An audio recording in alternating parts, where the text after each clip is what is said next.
Hello friends, today I am going to teach you collision theory of reactions. ये collision theory of reactions ये कोशिश करती है कि रिएक्शन के रेट को हम थ्योरेटिकली एक्सप्लेन कर सकें। और ये गैसियस फेज रिएक्शंस को एक्सप्लेन करती है using kinetic theory. According to theory, suppose a reactions in which A plus B going to form a product C. Product is formed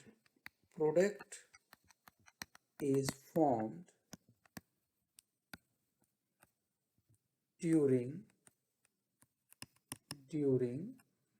collision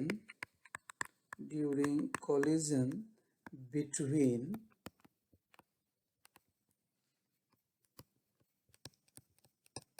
reacting molecules। इसमें तो यही कहा गया है कि प्रोडक्ट जो भी बनेंगे वो मॉलिक्यूल के टकराने से बनते हैं, मॉलिक्यूल के कोलिजन से बनते हैं। फिर ये पाया गया कि all collision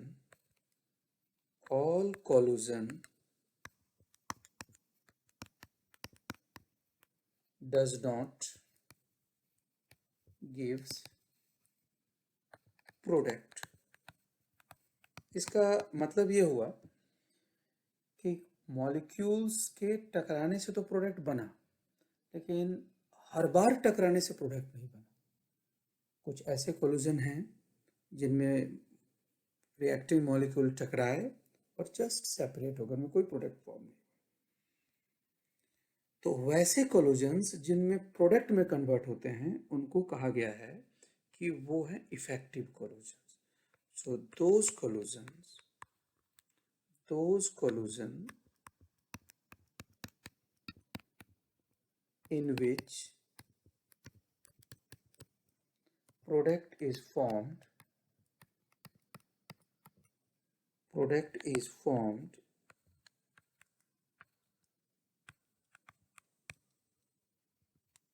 called effective collision. इसका मतलब ये हुआ कि जो प्रोडक्ट फॉर्म होंगे वो कोलिजन से तो बनेंगे, लेकिन सारे कोलिजन्स हमारे इफेक्टिव नहीं है। इफेक्टिव कोलिजन्स जो हैं उनसे प्रोडक्ट फॉर्म होंगे, इफेक्टिव कोलिजन। अब यहाँ पर हमें कोलिजन को समझने की ज़रूरत है, तब हम आगे इसको समझ पाएंगे कि ये रिएक्शंस के रेट को कैसे एक्सप्लेन करता है। और हम ये मान लेते हैं, पहले ये निकालते हैं कि कोलिजन कितना होगा। कोलिजन कितना होगा ये समझने के लिए मैं मॉलिक्यूल्स ए जो है, मॉलिक्यूल ए है उसका मॉलिक्यूलर डायमीटर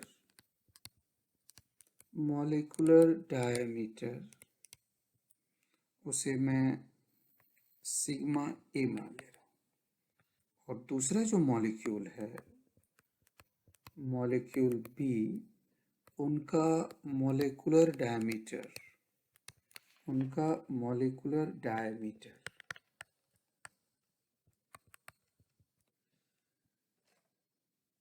सिग्मा बी मान ले रहा हूँ। इन दोनों के मॉलिक्यूलर डायमीटर मान लिए तो हम इनका कोलिजन फ्रीक्वेंसी निकालेंगे। कोलिजन फ्रीक्वेंसी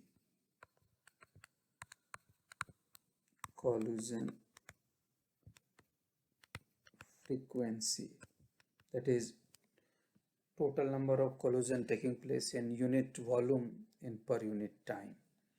इसे ZAB से एक्सप्रेस करेंगे। ZAB collision frequency, total number of collision, और इसे लिख सकते हैं ZAB equal to pi sigma A plus sigma B divided by 2। ये हमने उसका एवरेज ले लिया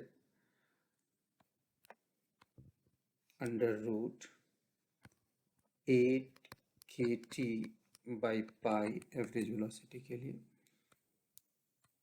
और ये उनका reduce mass into Na into Nb. Na and Nb are, Na is molecule of A in unit volume, in unit volume.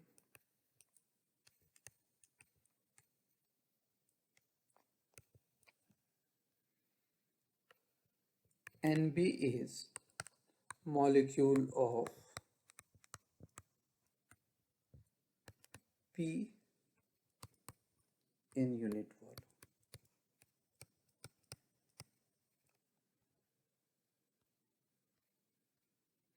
अब अगर एक कंडीशन मान लेते हैं एनटीपी का, यानी कि हम टेम्परेचर लेने वाले हैं 273 केल्विन, और प्रेशर अगर हम मान लें 1 atm, और इसको कैलकुलेट करते हैं एक एवरेज उसका वैल्यू ले करके जो मॉलिक्यूल का होता है, तो इससे ZAB यानी कोलिजन फ्रीक्वेंसी, उसकी वैल्यू आएगी अप्रोक्सीमेटली 10 to the power 32 इतने मॉलिक्यूल्स पर लीटर एंड इन 1 सेकेंड। ये नंबर देखिए बहुत ज़्यादा है। इसका मतलब है कि 1 सेकेंड में यूनिट वॉल्यूम में नंबर ऑफ कोलिजन इतनी ज़्यादा है, लेकिन हमारा रिएक्शन रेट इतना ज़्यादा नहीं होता है। इससे कंक्लूड कर सकते हैं कि सारे कोलिजन हमारे प्रोडक्ट फॉर्म नहीं करते।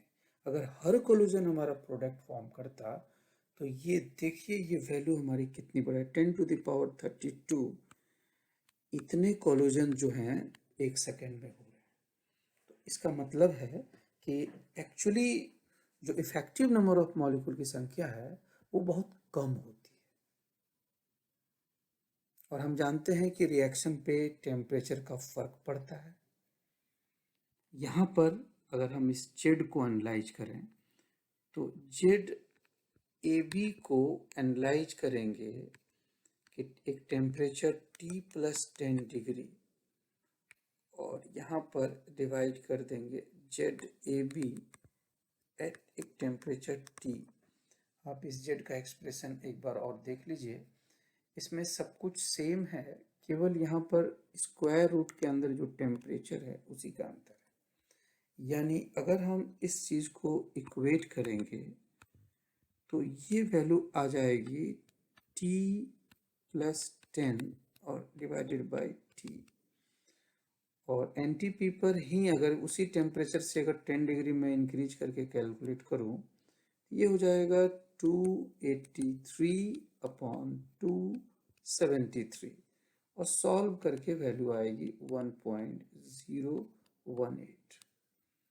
ये क्या कह रहा है कि अगर जो कोलिजन है वही रिएक्शन रेट में कन्वर्ट हो रहे हैं, तो 10 डिग्री बढ़ाने से टेम्परेचर के रेट में कोई फर्क नहीं पड़ना चाहिए। लेकिन हम जानते हैं टेम्परेचर कोफिशिएंट के कंसेप्ट से कि जनरली रेट कांस्टेंट 10 डिग्री के डिफरेंस पर अगर हम डिवाइड करते हैं तो इसकी वैल्यू जनरली 2 to 3 आती है। इसका मतलब हो गया कि 10 डिग्री राइज अगर होगा तो रेट जो इंक्रीज होना चाहिए वो 2 फोल्ड to 3 फोल्ड होना चाहिए। लेकिन हम देख रहे हैं कि कोलिजन नंबर में मात्र 1.018 का अंतर आ रहा है। इससे ये कंक्लूड कर सकते हैं कि हम डायरेक्ट केवल कोलिजन से समझने की कोशिश करें कि रिएक्शंस हो रहा होगा तो ये गलत हो जाएगा। लेकिन अब यहाँ ये भी समझना जरूरी है कि कोलोजन्स जो है कि सभी के सभी इफेक्टिव क्यों नहीं हो रहे, क्या फैक्टर है कोलोजन इफेक्टिव नहीं हो रहे। इसे समझना बहुत इंपॉर्टेंट है कि ये कोलोजन इफेक्टिव क्यों नहीं हो रहे। तो आइए उनके कोलोजन्स को बताएं कि ए और बी के बीच में जो कोलोजन हो रहा है, ए और बी के बीच में जो प्रोडक्ट फॉर्म कर रहा है सी, तो कोलोजन दो तरह के होते हैं। एक को कहेंगे इलास्टिक कोलोजन, इलास्टिक कोलोजन जानते होंगे आप इलास्टिक कोलोजन, इसमें काइनेटिक एनर्जी कंजर्व रह जाती है। और दूसरा inelastic collision, inelastic collision, inelastic collisions, इसमें एनर्जी कंजर्व नहीं रहती। ये दो तरह के कोलोजन। काइनेटिक थ्योरी के अनुसार जब हम ZA और ZB कैलकुलेट करते हैं, ZA और ZB कैलकुलेट करते हैं तो उसमें कोलोजन को इलास्टिक मान लेते हैं, यानी कि ZA और B के लिए जो रिजल्ट आ रहा है उसमें हमने एज्यूम कर रखा है कि कोलोजन इलास्टिक है। तो कोलोजन फ्रीक्वेंसी इस कैलकुलेट जब होती है तो उसमें मान लिया जाता है कि कोलोजन इलास्टिक है। लेकिन केमिकल रिएक्शंस में क्या होता है कि उसमें बॉन्ड ब्रेक करते हैं, बॉन्ड फॉर्म होते हैं, और जब बॉन्ड ब्रेक और बॉन्ड फॉर्म होगा तो उसमें जो है एनर्जी कंजर्व नहीं होगी। इनका जो काइनेटिक एनर्जी है, इनके काइनेटिक एनर्जी जो इनके कोलोजन के लाइन पे आ रही है, इनके ए और बी के कोलोजन लाइन पर, यहाँ पर a part of kinetic energy, a part of kinetic energy is used in breaking bond, is used in breaking bond. Bond break करने में काइनेटिक एनर्जी का एक पार्ट चला जा रहा है। इसका मतलब हुआ कि इनके बीच जो कोलोजन से प्रोडक्ट बन रहे हैं वो इलास्टिक नहीं हो सकते। तो इस चीज को नोट करना चाहिए कि inelastic collision, inelastic collisions, inelastic collisions get converted into product. जो प्रोडक्ट बन रहे हैं उस समय जो कोलोजन हुए होंगे वो इनइलास्टिक हुआ, ये कहने का सेंस है कि जो प्रोडक्ट बन रहे हैं उसके लिए इनइलास्टिक कोलोजन। यही कारण है कि आप जब कोलोजन फ्रीक्वेंसी निकाल रहे हो उससे हम एग्जैक्टली रेट नहीं निकाल सकते। तो बॉन्ड ब्रेकेज के लिए काइनेटिक एनर्जी चाहिए, जो उसके लाइन ऑफ कोलोजन में काइनेटिक एनर्जी होगा तभी बॉन्ड ब्रेक करेगा। अगर हम ये मान लें एक मिनिमम एनर्जी, जिसे हम एक्टिवेशन एनर्जी बोलते हैं, कि एक्टिवेशन एनर्जी ये है क्या, ये एक minimum kinetic energy, minimum kinetic energy that molecule must possess so that when they collide bonds get broken। Bond को तोड़ने के लिए कोलोजन के समय एक मिनिमम काइनेटिक एनर्जी होनी चाहिए। यानी इसको ऐसे समझ सकते हैं कि कोई मॉलिक्यूल्स जिसकी एनर्जी इससे कम है ना, अगर एनर्जी मॉलिक्यूल की हम ये मान लें कि अगर लेस देन है दिस मिनिमम एनर्जी के, दिस मिनिमम एनर्जी इस मिनिमम एनर्जी से कम है, तो वो कोलोजन कभी भी इफेक्टिव नहीं हो सकते, उनके कोलोजन से प्रोडक्ट नहीं बन सकता। यानी कि वो मॉलिक्यूल रिएक्शन में इंटर ही नहीं किए। मॉलिक्यूल्स को रिएक्शन में इंटर करने के लिए उनके पास एनर्जी क्या होनी चाहिए, एनर्जी जो होगा वो ग्रेटर एंड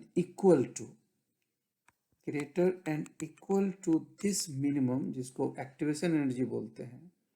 यहाँ में ये एक्टिवेशन एनर्जी है, इस मिनिमम एनर्जी को इससे ज़्यादा होगा तभी जो है कि कोलिजन इफेक्टिव हो पाएगा।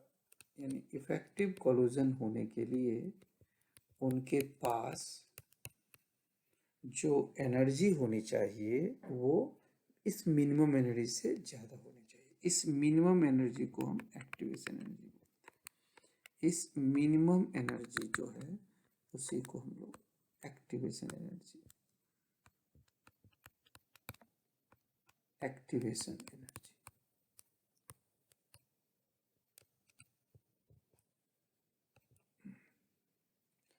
अब ये कैसे निकालेंगे कि कितने मॉलिक्यूल के पास इस मिनिमम एनर्जी से ज़्यादा है?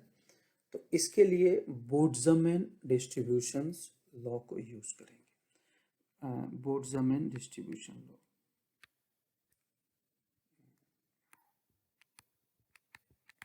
बोल्ट्जमैन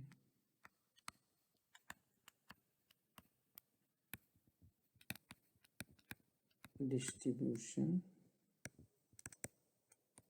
लॉ, ये क्या कहता है कि suppose total number of molecules initially n0, ठीक है, और नंबर ऑफ मॉलिक्यूल्स ni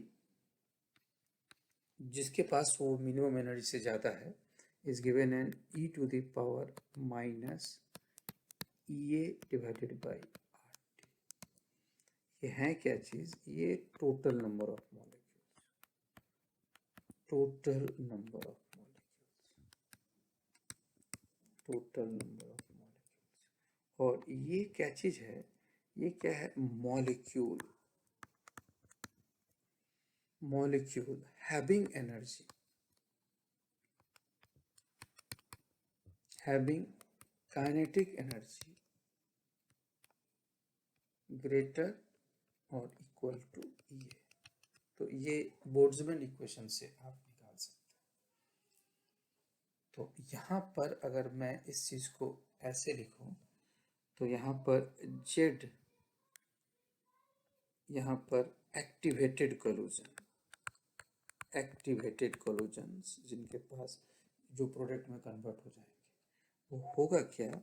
ये हो जाएगा ZAB, जो टोटल नंबर ऑफ कोलिजन वहाँ पर है, ZAB e to the power minus EA upon RT। ये है कि कितने एक्टिवेटेड कोलिजन्स होंगे, और अगर ये सारे के सारे प्रोडक्ट में कन्वर्ट हो गए हैं तो यहाँ पर रेट ऑफ रिएक्शन जो होगा, अब मैं यहाँ पर डायरेक्ट लिख रहा हूँ रेट ऑफ रिएक्शन। देखिए रेट ऑफ रिएक्शन जितने भी मॉलिक्यूल्स हैं उनका कोलिजन अगर इफेक्टिव हो गया तो ये हो जाएगा equal to ZAB e to the power minus EA divided by RT। अब इसमें ये है कि ये थ्योरेटिकली हमने कैलकुलेट कर लिया कि रिएक्शन का रेट कितना होगा, तो इसीलिए मैं इसको रेट लिख दे रहा हूँ कैलकुलेटेड। तो रेट कैलकुलेटेड जो आ गया वो equal to ZAB e to the power minus EA upon RT।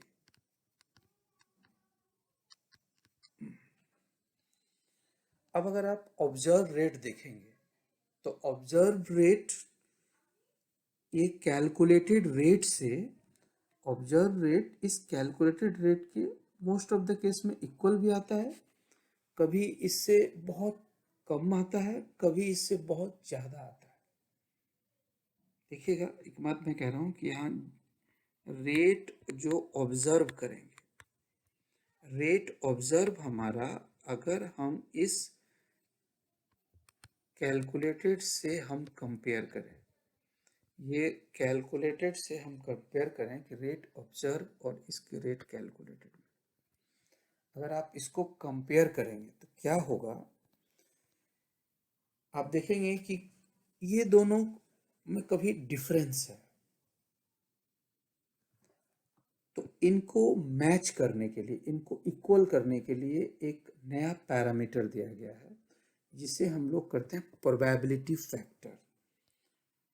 यानी हम रेट ऑब्जर्व, जो हम एक्चुअल रेट है हमारा जो ऑब्जर्व एक्सपेरिमेंटल, वो क्या हो जाएगा, एक पी से मल्टीप्लाई कर देंगे प्रोबेबिलिटी फैक्टर, तब ये जो थ्योरेटिकली कैलकुलेट किए हैं इससे ये पूरी तरह से मैच कर जाएगा। ये देखिए, अभी मैं इस पी के बारे में बता रहा हूँ डिटेल में। यहाँ पर इसे लिख सकते हैं कि रेट ऑब्जर्व जो हो गया वो हो गया के, सॉरी पी,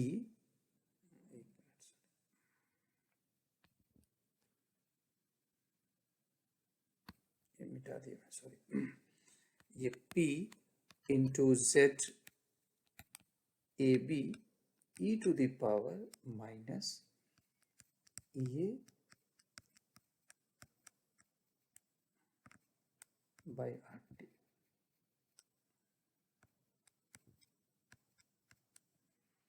P को हम लोग बोलते हैं प्रोबेबिलिटी फैक्टर। होता क्या है कि अगर observed value P, observe rate काफ़ी कम है कैलकुलेटेड से, जो मोस्ट ऑफ द केसेस में होता है कि हमारा जो रिएक्शन का रेट ऑब्जर्व है वो जो भी हम थ्योरेटिकली कैलकुलेट किए हैं उससे कम है, तो वहाँ पर हम इसे ओरिएंटेशन फैक्टर के रूप में समझते हैं।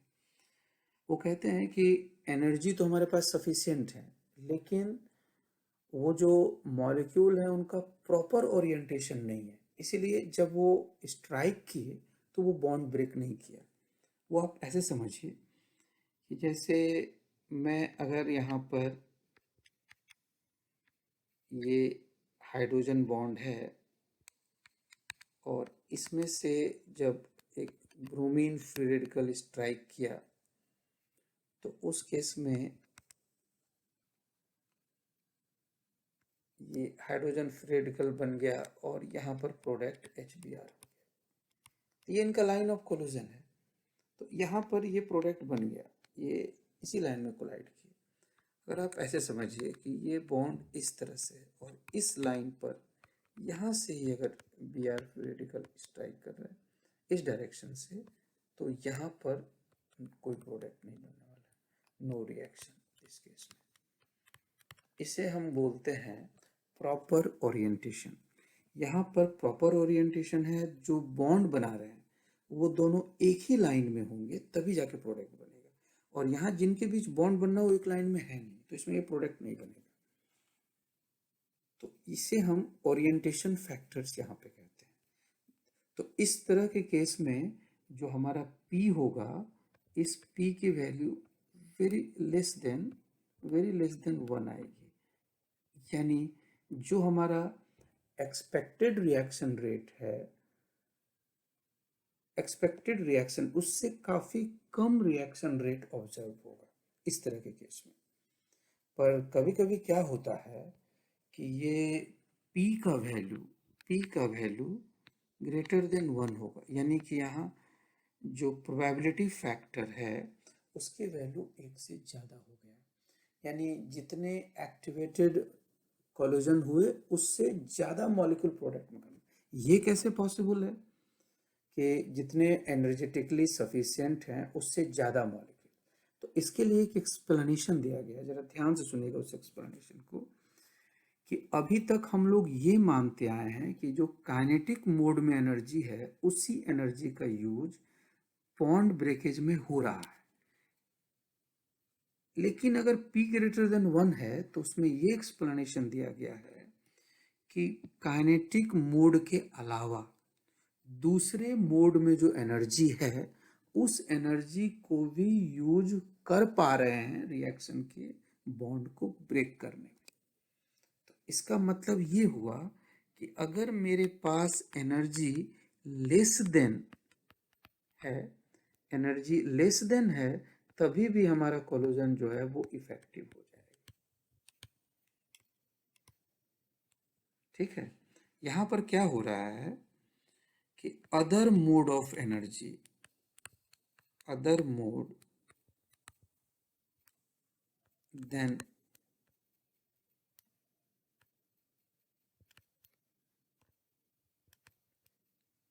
kinetic energy is used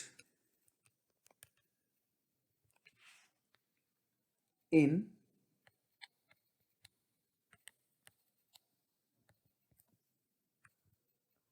breaking the bond, breaking the bond। इसलिए ऐसे रिएक्शंस में कैटलिस्ट की जरूरत नहीं होती, क्योंकि इसमें काइनेटिक मोड के अलावा दूसरी मोड की एनर्जी भी यूज हो जाती है बॉन्ड ब्रेकिंग में, और इसीलिए इसे हम रिएक्शंस कॉम्प्लिकेटेड है। और अगर कॉम्प्लेक्स रिएक्शंस हैं तो उस केस में ये वाली पॉइंट इम्पोर्टेंट हो जाएगा। जब भी जितना भी रिएक्शंस की कॉम्प्लेक्सिटीज होगी पी की वैल्यू लेस देन हो जाएगा, यानी कि आप ये देख सकते हैं ये कॉम्प्लेक्स टाइप रिएक्शंस में ये बड़ा इंपॉर्टेंट हो जाता है, उसका लेस देन 1 हो जाएगा, क्योंकि जितनी ज़्यादा कॉम्प्लेक्सिटी बनेगी प्रॉपर ओरिएंटेशन कम होगा और पी का वैल्यू लेस देन 1 चला जाएगा। यानी एक्चुअली जो रेट ऑब्जर्व होगा rate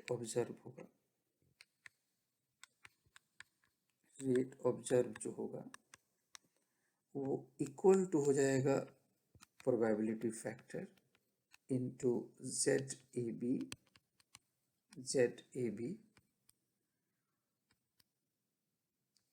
E to the power minus A by R T. इस वीडियो में मैंने ये बताया कि kinetic theory of reactions rate में क्या बताया गया। मैं अगले वीडियो में मैं इसे कैलकुलेट करूँगा थ्योरेटिकली और इसको मैच कराऊँगा कि इससे हम लोग कैसे आर्हेनियस थ्योरी से हम इसे कंपेयर कर सकते हैं। तो नेक्स्ट वीडियो में मैं बाईमोलिकुलर कोलिजन्स को कंसीडर करते हुए कोलिजन फ्रीक्वेंसी निकाल करके उससे रिएक्शन रेट के एक्सप्रेशन को ड्राइव करने की कोशिश करेंगे। Thank you.